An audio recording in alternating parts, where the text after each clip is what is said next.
How are you guys doing today? I'm Nini FC, this is Blue Line TV, and welcome to another news daily video. In today's video, I'm going to be talking about the new kit leaks for next season. I'm going to be talking about Gareth Bale linked to Chelsea, and I'm going to be talking about Aina. But before I get into anything, you know what I'm about to say. Today's video is brought to you by the One Football app. It gets even better, you guys. You're now able to buy La Liga games at the price of $2.99.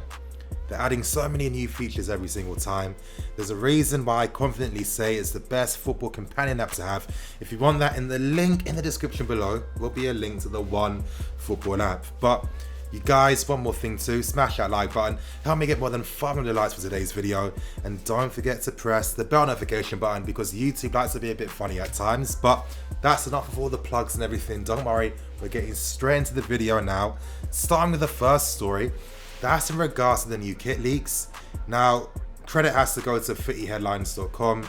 They're normally very good at obviously announcing, kit leaks before anyone else, and they've kind of made a name for themselves in that regards.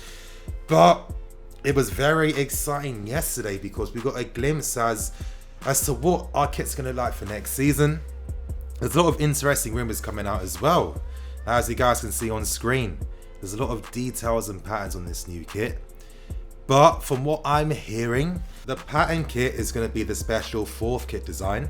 There was a photo that came out yesterday too of a kit that looks more traditional and more likely to be our new home kit for next season. And when you really compare both kits together, you can see that the kit with the patterns, or the fourth special kit, which I'm going to call it as that, is very similar in terms of fit and in terms of shirt design. Now, it does really push more credibility to the fact that this is what our new home kit's going to look like for next season, and in my opinion, you guys, I think it looks beautiful. One thing I love about Nike is the fact that they've made our blue really pop out, really stand out. It's sexy, it's bold, and it looks really good. And compared to compared to Adidas, I didn't really like Adidas's blue. It was a bit too, I don't know, it wasn't a royal blue like how I'd want it to be. But that's one thing Nike got right, and I just like that minimalistic style. The little white and red accents across the shirt makes it stand out even more. There was even more leaks as well. It seems like the away kit has been leaked as well. Now, for me, this is another classy design. I like the collar. I've been thinking, you know what, it's been a while now since we've had a shirt with the collar on, but it follows the same patterns of having like the red and white accents on top of that. So, it is going to be really interesting to see, and I'm not going to lie, there's a possibility that I'm buying more than one kit for next season. A big possibility. I actually even like the fourth kit as well. I like the unique designs, and it's something we need to do. I mean, we've seen clubs like Real Madrid, Bayern Munich, Man United, and Juventus profit from having a fourth kit. I mean, you guys have seen me wear Juventus's fourth kit so many times throughout the season because it bangs, let's be serious. So it's about time that we do something like that, and you best believe that I'm definitely going to copy it. Like 100%, I'm definitely going to get that. For next season, you guys, I need to start wearing my shirt in videos. I need to start doing that. That's all I'm going to be wearing for my videos going on in the future. But one more piece of information that you guys might find interesting. I was hearing that when it comes to the inspiration for the shirt design for the fourth kit, they're saying that the patterns are supposed to represent the stadiums we've won trophies in. Now, I've been trying to look at it really hard.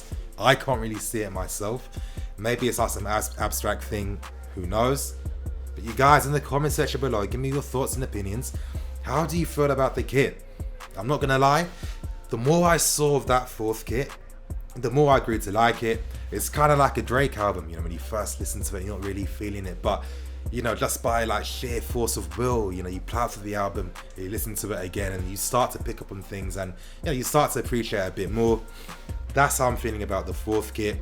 I think it's quite nice. I think all the kits I've seen so far, minimalistic, quite nice, bold colours. That's my take. Give me your take in the comment section below.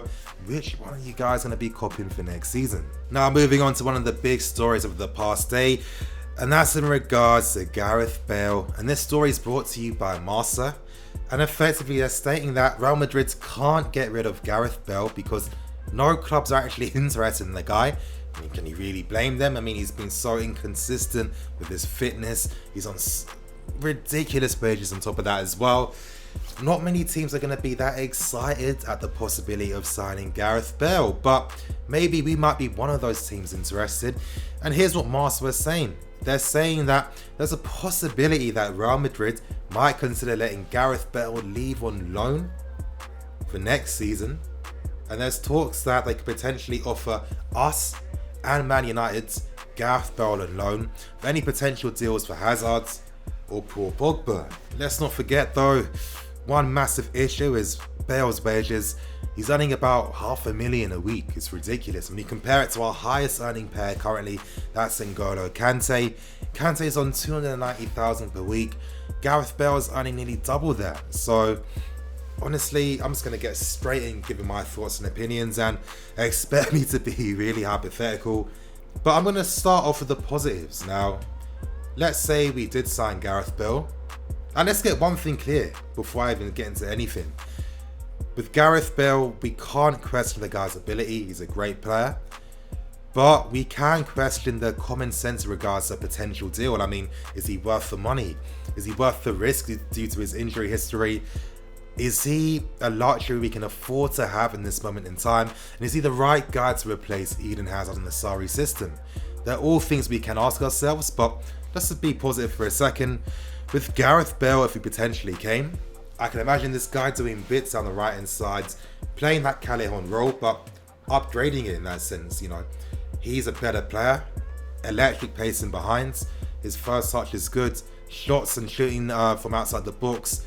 We need someone of that profile on the right hand side, and you know, this is where Gareth Bale could actually work. And in that sense, he wouldn't be replacing Hazard like for like, but he would be, you know, a big player that we do need desperately for that right wing. But let's think about the realities and practicalities of this deal going through. The wages are ridiculous. I mean, instantly that tells us that, you know, is Marina really going to be enticed and excited by that potential deal? Now, you might be thinking outside the box, which is always good to do. You might be thinking, yo, Nini, what if we were able to get Gareth Bale on loan for this season? If Real Madrid did subsidise his wages, and maybe that could work. But the highest I could see Real Madrid going is 50%. And 50% of $500,000 a week is $250,000, which would still put Bale up as one of the, you know, highest earning players in the squad so far. And when you consider the risk with his injury records and his fitness and just how easily he breaks down as well. I mean, with Gareth Bale, a lot of times when he gets injured, it's not even because he's been fouled. A lot of times it's because his body is just not really as strong as it used to be.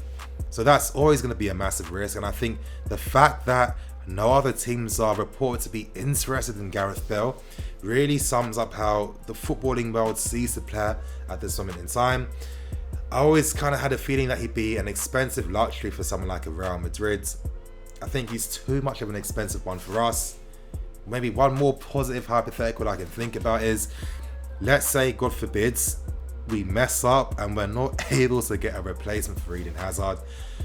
And let's say, what if Gareth Bale was that short-term stopgap replacement, a loan signing for a season, so then we can then, you know, get more time to find the right replacement for Eden Hazard. And in that sense, you're not taking too much of a risk. I'd assume that Real Madrid would subsidise his wages because they need to get this guy off the book somehow. But for me, maybe this signing could have been different if the development of this squad and this club was at a much higher level right now, where, you know, we can do like a Juventus, we can spend tons of money for someone that is going to help us win trophies. And that's the thing for me. I think that if you're signing a Bale, you need to be consistently at that point where you can afford to be in that position. I personally feel like we have to work there to get back to that place. But you guys, that's enough for me. In the comment section below, give me your thoughts and opinions. Do you think that Gareth Bale is the guy for us? Do you want him to be the guy that replaces Eden Hazard, or do you think this is nonsense and Real Madrid are desperate? Now, moving on to the final story for today, that's in regards to Aina. And this story is brought to you by Lanazzi and Ali. And they're saying that Fiorentina are monitoring Aina and they're interested in signing the player. Now, we all should know this by now, but Torino do have an option to buy Aina at the end of this season for about 10 million. But for me, it's a bit of a weird one. First of all, why would Aina be interested in signing for Fiorentina when he's at Torino, which is a better team, playing in a role that suits him. And the guy's settled in Italy on top of that as well. Doesn't really make too much sense unless Fiorentina have some big plans this summer where they're looking to invest heavily and they could entice him to that project, who knows. But, you know, I think that if I'm Aina, you have to consider better teams. You know, don't leave Torino unless a better team with a better proposition is coming in for you. Aina is an interesting player. I've rated this guy since I first saw him playing in the youth team. I personally feel like he needs maybe another season in top flight football, not because there's some massive flaws in his game, but I want to see him play with that source and that confidence, which I've seen from him throughout the years. I mean, the guy is a very adventurous fullback, very great technically, very good left foot, right foot, can put in crosses, can get in behind, can beat his man by dribbling, and you know, he's learning to improve defensively off the ball as well.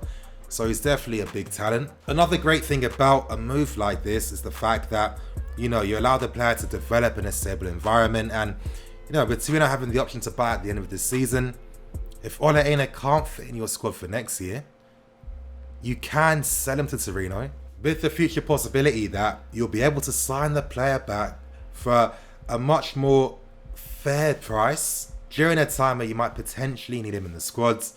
I think that's a good proposition. We've seen so many clubs profit from this, like Real Madrid and Barcelona and Bayern Munich, etc, etc.